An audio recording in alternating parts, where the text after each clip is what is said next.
What's the call to action then? How do we get Mary off the internet and into our business? Soft call to action is to get her into the Facebook group. This is where we're now going to start creating a community of Marys. Hi and welcome to the WP Elevation podcast. I'm Troy Dean, one of the founders here at WP Elevation, and I'm very pleased to announce that this week our feature guest is Lee Jackson from Angled Crown in the UK, and he's also the host of the WP Innovator podcast. Lee and I have been friends online for quite some time now, and I was on his podcast recently, and we had an epic conversation about mental health and being a WordPress freelancer. And so I thought I'd return the favor and have him on the WP Elevation podcast. And in this episode, we talk all about content creation. Specifically, we run a little experiment where we pretend that we're starting a brand new business from scratch, and I put Lee in charge of generating leads so I can go and practice my golf swing. And I give him no budget and tell him to convince me that we should be using the interwebs to generate leads. And he makes a very good case. He walks through a very, very straightforward process for taking the knowledge that you've got in your head and turning it into super helpful content you can put online to attract leads and customers. So I implore you, if you want more leads and more sales and more customers in your business, content is the answer, and Lee Jackson is here to help. Stay with us.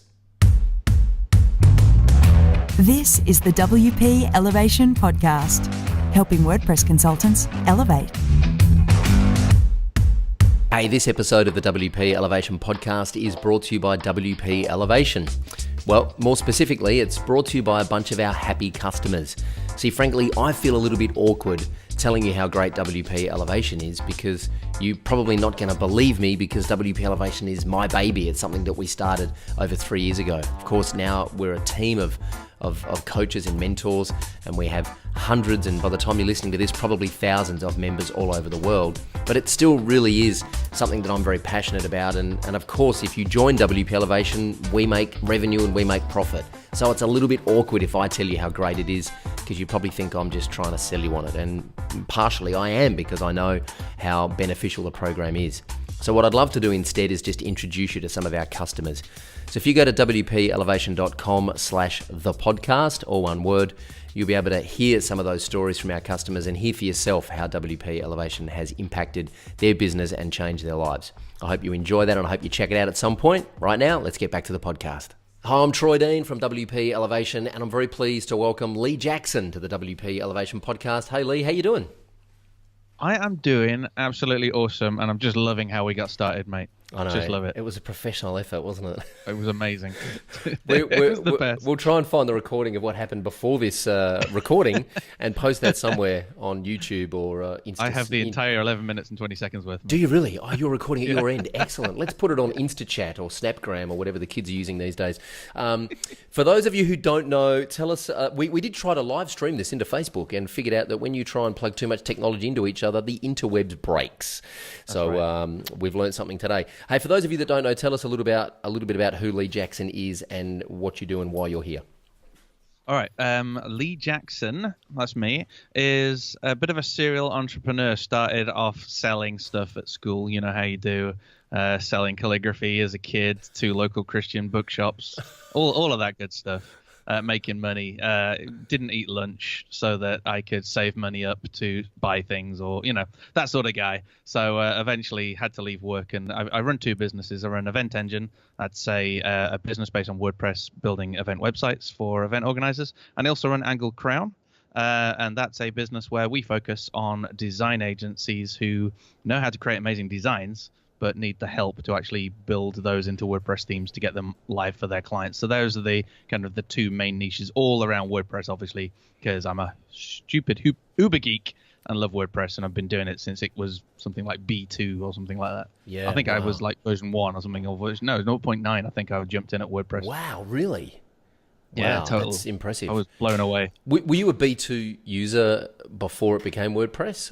Or no, I literally took it on when it became WordPress. Right, I'd heard of B2. I used to use Dixit. That's Dixit. I don't know if you know one. It was by some French guy. Right. And I was using that for a CMS, but was desperate for something a bit better. And obviously WordPress, it was 0.9. I was like, yeah, well, let's have it. So And the never look back. event engine thing, is that kind of inspired by the restaurant engine? Who's the man whose name escapes me started Restaurant Engine? Well, I've been doing it for 8 years, so I think I wow. beat him. Yeah. So yeah, we've been running that as an ongoing platform now for about 6 years. We designed it 8 years ago, and then actually properly pushed it out about 6 years ago, based on WordPress then. And we run multiple sites on different themes that we've made with different features, etc., depending on if they're a conference or if they're an exhibition or whatever they are, etc. So Got it. And that's like a hosted version of WordPress with, you know, themes and all the wonderful things that come along with having WordPress as a CMS. Exactly. It's kind of like a SaaS, but a bit more hands-on, because we do the consultancy as well, and we actually help them build the sites, give them custom designs, and do all of the consultancy as well for things like lead generation, getting footfall in at the event and everything. Yep, got it. It's interesting that you've targeted a niche there, or a niche, as our friends in the States say. I want to come and talk a little bit more about that, but just to give people a little bit of context, on this episode, we want to talk specifically about using digital content or using the internet to share your ideas and your thoughts as a way of attracting new clients and customers to your business. And you're doing a lot of this around YouTube. I've been seeing your how-to videos come up in my feed on YouTube. So I want to talk. That's good. Yeah, I want to talk a little bit about that. But I want to set the scene a little bit, because it's a very noisy marketplace. The internet's very noisy. We're just being bombarded with stuff every day, and there's only so much attention we have. So why do you think, you know, to loosely use the word content marketing, which I really don't like that word, because I just think content's such a dry, sterile, unsexy, unemotional word.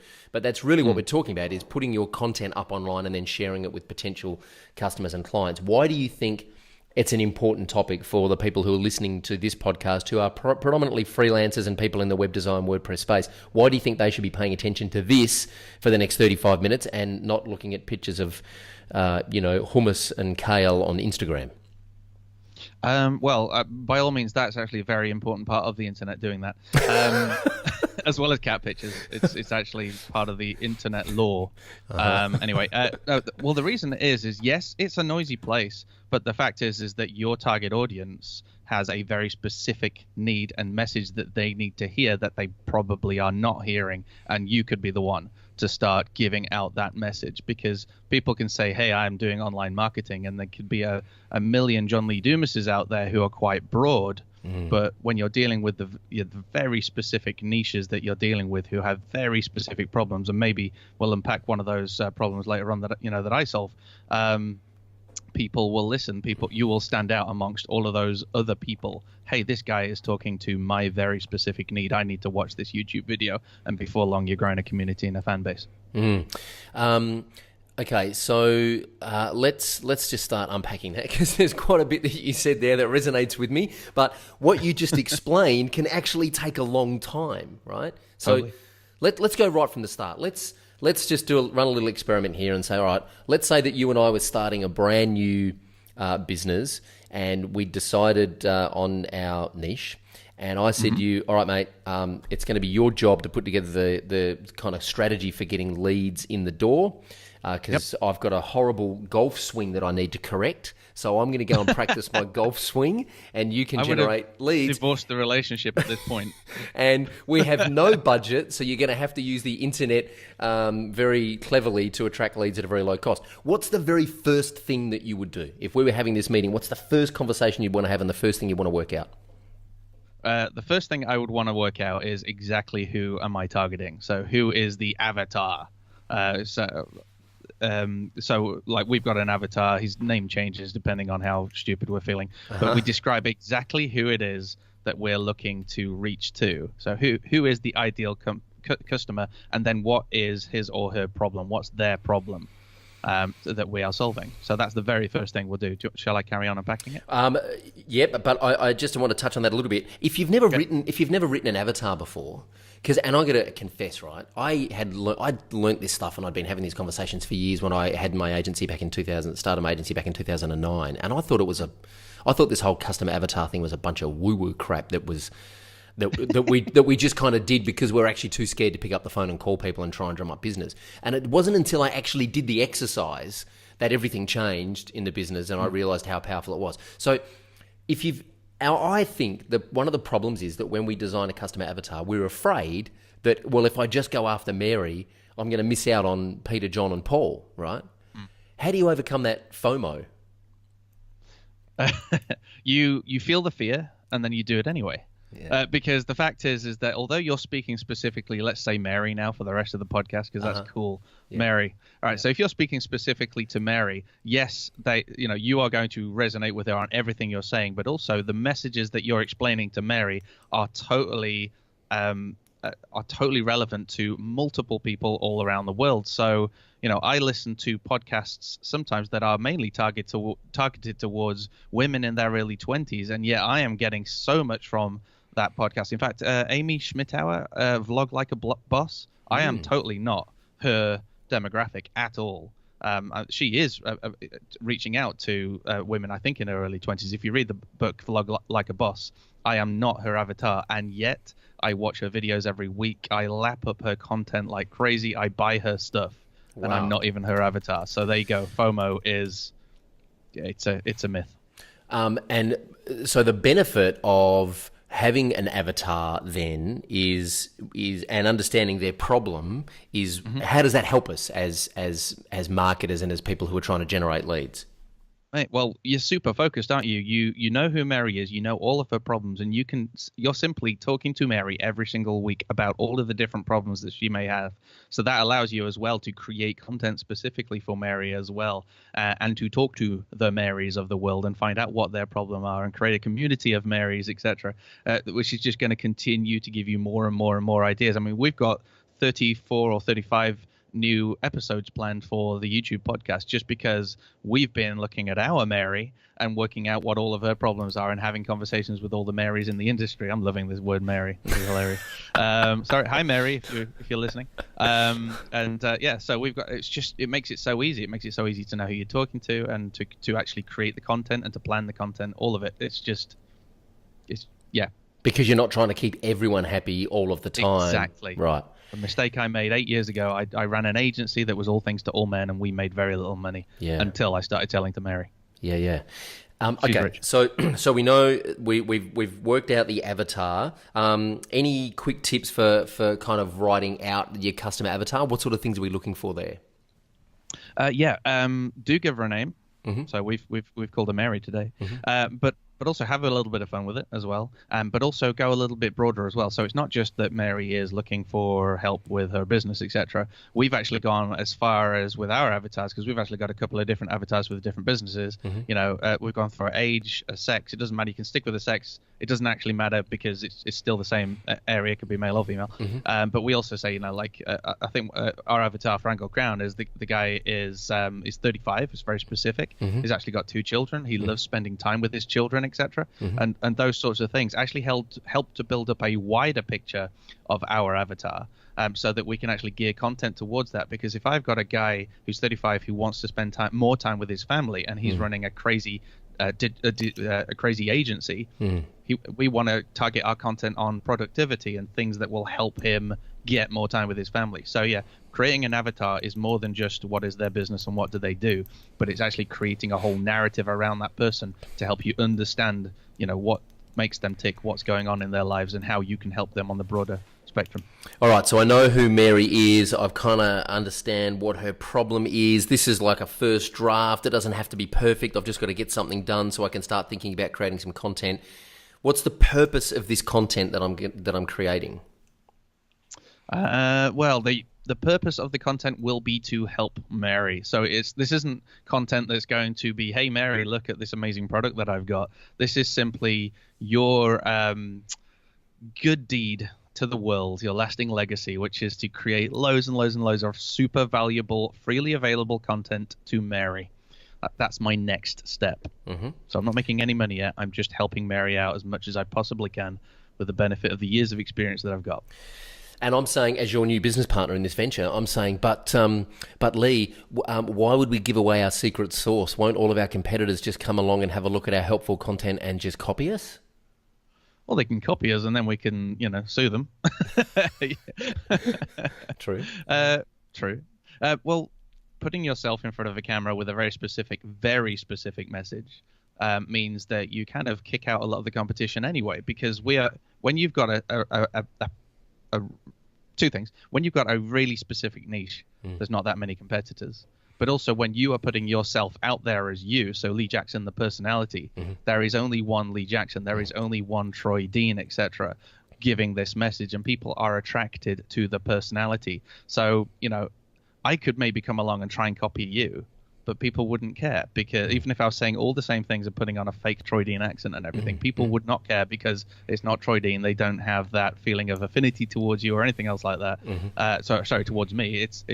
They're your audience, etc. And it's the same with my audience. So a competitor trying to do the same, they ain't going to get the traction. Yeah. Does that answer your question? I kind of went off on Yeah, a it does. tangent. No, it's good. I wasn't being facetious, but it's actually one of the big objections that I get all the time particularly from corporate clients is, we've got trade secrets and we've got our secret sauce and our unique process and our secret way of doing things, and we don't want to share that online because, that's our unfair advantage, which I, of course, think is hogwash. But it is hogwash. Yeah. There's enough business out there for everybody as well, but also everyone's lazy. So even if you tell people exactly how to do absolutely everything with the 5-point YouTube video and this print off checklist, they're still going to pay you to do it anyway. Yeah, of course they are.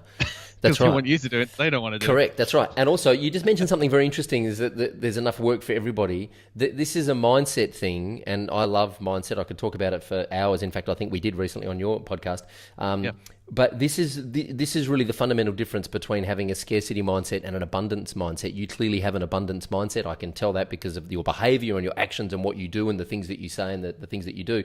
How did that come about for you? Because I don't believe we're born with an abundance mindset. Well, maybe we are, but I think we're kind of trained to operate from a scarcity point of view. So how did you get to that point where you were comfortable enough giving away your secrets and knowing that, that there's enough work for everyone to go around? Well, the point I mentioned earlier that we ran an agency. So 8 years ago, I was running an agency that was literally all things to all men. And we were really struggling to drum up business because we were a small voice in a very crowded market. So the moment we decided to niche right down into the events industry suddenly made me realize that I now had a captive audience who wanted to know information. They wanted this free information, and the result was that it was very quick. It was very quick in my understanding to see that if I gave away free information to this very narrow niche, that people would start paying attention to our business and we would start to generate leads for our business. And we literally went from, no leads to emails coming in the door, visiting London, setting up new contracts, etc. I remember going into one meeting after we did this, after we niched right down, just a few weeks later, I walked out of, it was my first 7K deal in London, and I remember kind of floating on air, and we did another 100K deal then later on because we'd gone right down into that specific niche. That obviously then opened up the fact that there's not that many people who need to hear this message, so let's talk to them all. It doesn't matter, there's a billion people in the world, but there's only 1,000 comparatively who need to hear our particular message. So it doesn't matter if I start giving all this information away. That's really interesting too, because I think it's tempting to, and I've been guilty of this in the past, is you publish something on Facebook or you publish a blog post and then you come back 24 hours later and there's only 2 comments and you feel really deflated. And, but you're right. The truth is that they might be the only 2 people that need to hear the message, and that could actually be a life-changing connection that you've just had with those 2 people. So how do you prevent, and I'm kind of thinking from coaching clients as well, how do you educate clients that it's not about likes, it's not about retweets, it's not about shares, it's about quality engagement? How do I explain that to them?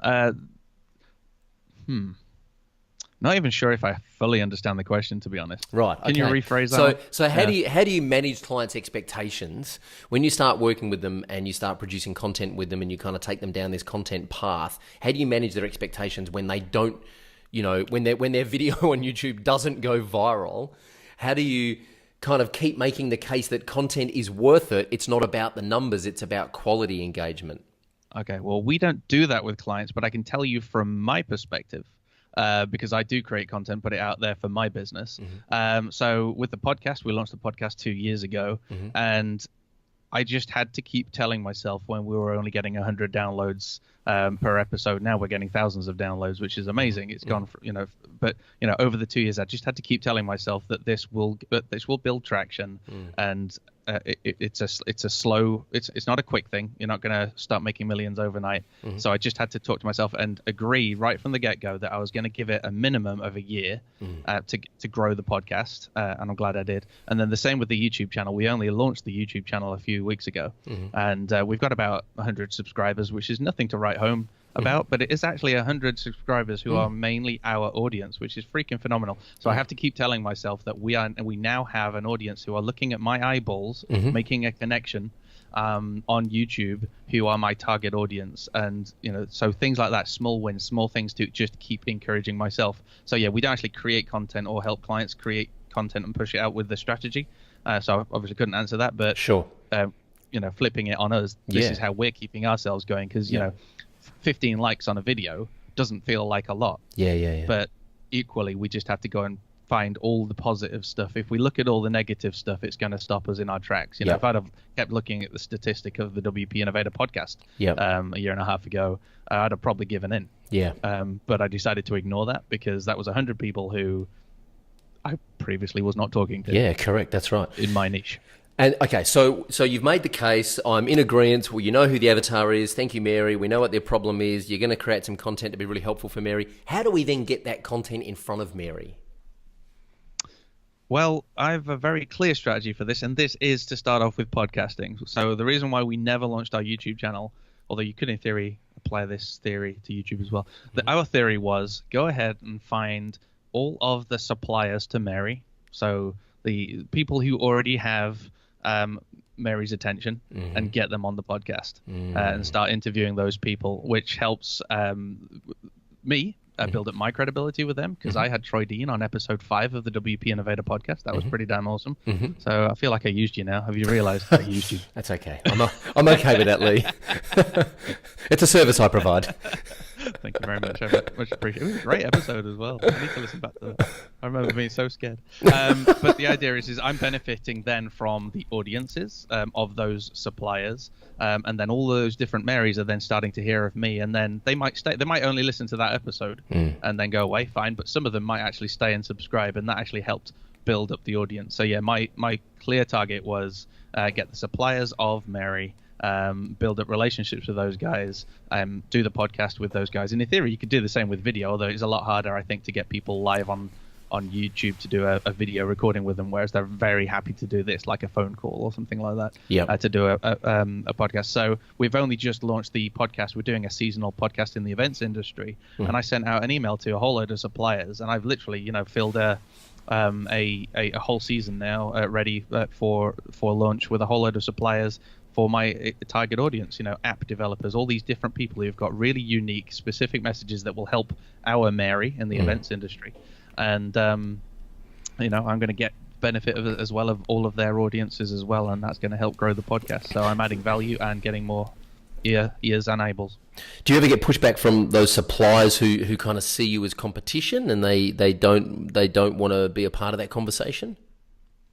If they don't, that's fine, because I wouldn't want to interview them, because you said earlier that whole abundance mindset, and we tend to, interview people who potentially are competition with us as well. And if they're happy to have a conversation, then we're happy to have a conversation too, because there is enough business out there for everyone, and no one's exactly the same anyway. Unless you're talking about a physical, I guess if you're talking about a pen, maybe pens are very, very similar, but when it comes to things like the service industry and applications, etc., each different software application, and that has a very unique feature, etc. So yeah I'm going to shut up now, because I could talk for hours. No, it's all good. I'm loving it. And okay, so now we're getting those suppliers on the podcast. Mary is coming and listening to the podcast. She's engaging with us. She's liking what she's hearing and what she's seeing. She's building a bit of trust with us as a brand. What's the call to action then? How do we get Mary off the internet and into our business? Soft call to action is to get her into the Facebook group. This is where we're now going to start creating a community of Marys. And we've created now a community of Marys. The WP Innovator podcast has around 633 Marys. Oh, sorry, guys, who are all talking. So, and again, they're all web designers, all discussing those particular Mary concerns, like contracts or whatever it is that we're talking about, or processes, or managing projects, all of that good stuff. So that's now a growing audience, like a loyal fan base / community / and also I know who they are, because with the podcast it's very faceless. We've got thousands of downloads, but we only really know who 633 of those are because they are actually in the Facebook group. The cool thing about YouTube is we're also meeting new people through the comments on YouTube, so that is also helpful. And we're still early days in YouTube, trying to get to grips with that one. But yeah, so the soft call to action, first of all, for Mary is to get her into a group, start having those conversations, adding more value into the group as well. So Mary becomes a part of those conversations, a part of that group, so that we can then take them in theory on to the next level. And the next level for this is for Angled Crown is the next level. Well, this is WP Innovator. I've not got to the next level yet. I am just simply at the stage of that soft call to action where I've been growing a community. But ideally, yes, we would want to start to sell some products. And we are targeting a product, we're building it at the moment, which is specifically to design to print agencies. So there's a lot of companies in the UK, especially where we are, who are still designed to print. They will only design magazines, etc., and they are very desperate to kind of shift into the digital arena. So we want to create some courses around how do you get from absolute noob to actually being able to do something in the digital arena. And I don't mean teaching them how to do WordPress or anything. I'm actually teaching them some more effective strategies about how getting people involved in that. So that's one thing that we want to do. But the other offshoot of the podcast has quite simply been that through the community and through the podcast, we get opportunities in all the time from listeners who either want to work with us or they know somebody who's struggling. And again, so we get at least an email a week of a new opportunity that's a result of, hey, I've listened to your podcast, we'd really love to work with you, or hey, I've listened to your podcast, someone over here was saying they're struggling with X, Y, and Z, can I make an introduction? So we get lots of leads just that way alone. So we put ourselves out there, and by accidentally on purpose, we get leads. Accidentally and beautifully engineered by design.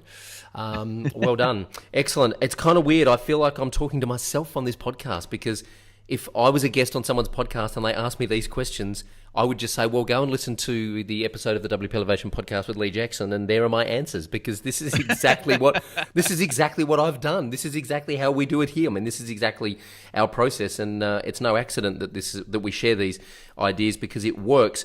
Question is, if I'm a small business owner and I'm really tight on time, how just give me like maybe a quick tip or a quick hack on creating content quickly, because every business owner has ideas in their head about how they can help their customers. How do they get that out of their head and into content in a time efficient manner?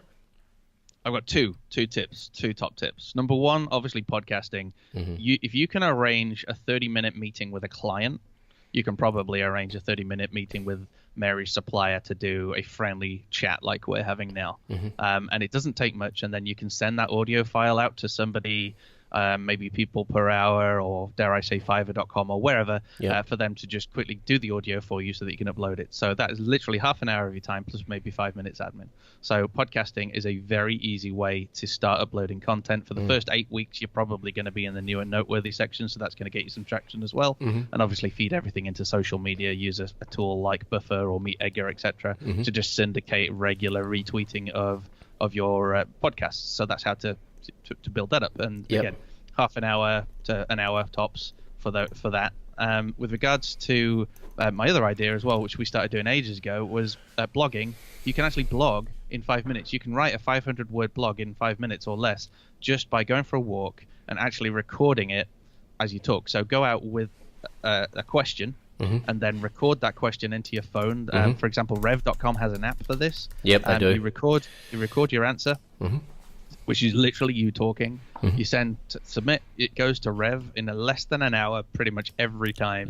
They then send you the transcribed version of what you just spoke about. And then you can quickly edit it, because obviously sometimes we say or repeat ourselves and it sounds a bit weird in text, but just a quick edit. So 5 minutes of talking, hour later, you've got your transcription, probably another 5 or 6 minutes of just sorting out the text, and then boom, into your blog.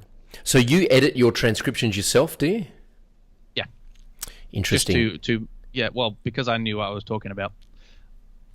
If you give it to someone else, they might find it a little bit harder to restructure. Because when I'm answering a question, and I've probably done that in the podcast, I start answering the question, and I think of another answer as well, and then it all comes out in a big muddled blurb, which you probably understand listening to it. Yeah. But when you're reading it, it's a little bit harder to understand the mixed up thoughts of someone who's doing some verbal diarrhea versus it being written on paper. And of course, you mentioned it before. If you people per hour, if you're really busy and you are a very good verbal communicator, unlike myself who can't speak right now, if you're a very good verbal communicator and you're really busy, you can just talk your answers, get the transcript back from Rev, send that over to people per hour, get that written up as a blog post, and for like $120 or less, you've got an amazing blog post that is really super helpful and is evergreen content that will bring people in from search and social for months and years to come. And you can do it for a hell of a lot less than $120. Yeah. Well, there you go. I'm looking at I'm thinking 3 or 4 hours for a blog writer, but it's probably not going to take that long. Yeah. Well, I send 5-minute transcriptions, so it costs me $5 to $10 with Rev for my transcriptions. Yeah. Because obviously I'm talking a lot faster than I am I'm writing. So within 5 to 10 minutes of a transcription, it's $10 tops, and then obviously to get an editor it might be $30 or $40 on people per hour or more. I mean, you probably need a good editor, don't you? So I probably don't want to scrimp there. Yeah, love it. Awesome. Man, this has been fantastic. This has been, I'm so glad we had this conversation, because this is something that we do and I've seen done a lot, but I've never actually seen it broken down like this, or if I have, it hasn't been for a long time. So it's good just to revisit this. And I like the premise that if we're starting something from scratch, what would we do? Because we get that opportunity to take what we've learned and distill it down into a very actionable bullet point list, if you like. And hopefully people listening to this, I always say this to people in WP Elevation, if you don't think you've got enough clients, it's because you're not being helpful enough. You're not helping enough people, and you're not being helpful enough. If you work out your sweet spot, who you want to serve, and then serve them better than anyone else, leads will come because they will see you as being super helpful. This has been awesome. How do people stay in touch and find out more about what you're doing? And is there a Facebook group they can join? How does all that work? Okay, if you want to join the Facebook group, head on over to wpinnovator.com/group, and that'll redirect you to the Facebook group. Better than me giving you a really super long URL. If you want to get in touch, I'm on Twitter a lot. It's Lee Jackson Dev. That's my Twitter account, and I kind of live on Twitter. If you want to add me as a Facebook friend, that's cool as well. I've got loads of people I don't know on Facebook, but it's good because then we get to know each other. And then if you want to find out about the two companies, it's angledcrown.com and eventengine.tv. And so the final question is, why the events industry? We touched on this at the start of the call. Why did you niche into the events industry? Because I'm a very creative person. I love people. I love networking, and events are all about getting people together over one specific subject, etc. So the event essentially is the Mardi Gras. It's the party of whatever that community is. So I just wanted to be a part of that, help facilitate that, and help connect those communities and get them to those events where they get so much value. Awesome. Awesome. Thank you so much for being a part of it. I really appreciate you getting up early on the other side of the planet to be on this call. And I look forward to keeping the conversation going, and looking forward to hanging out in the WP Innovator Facebook group. Well, I really hope you enjoyed that episode of the WP Elevation podcast as much as I did. As I said in that call, it really was like interviewing myself. It resonated with me so much. It's exactly the process that we've followed here to build a very successful business at WP Elevation. So take what Lee Jackson said very seriously and take action on what you've learned in this podcast. Of course, you can learn more about Lee and see all of the show notes for this episode and all of the links at wpelevation.com/Lee Jackson. And we'd love to hear your feedback in the comments section. Also, please subscribe to the podcast and give us a rating and a review on iTunes. It does really help us come up in the search results, and it really helps us spread the message and get in front of even more WordPress consultants. And it helps us compete with those people like Matt Medeiros at the Matt Report, who's trying to outnumber us with 5-star ratings and reviews. So please help us beat Matt Medeiros at the Matt Report. I know he won't mind me saying that. You can do all of that at wpelevation.com/iTunes. And Matt, if you're listening, thank you for keeping me on my toes. Hey, we look forward to seeing you again and having your company on the next episode of the WP Elevation podcast. Until then, I'm Troy Dean. Go Elevate.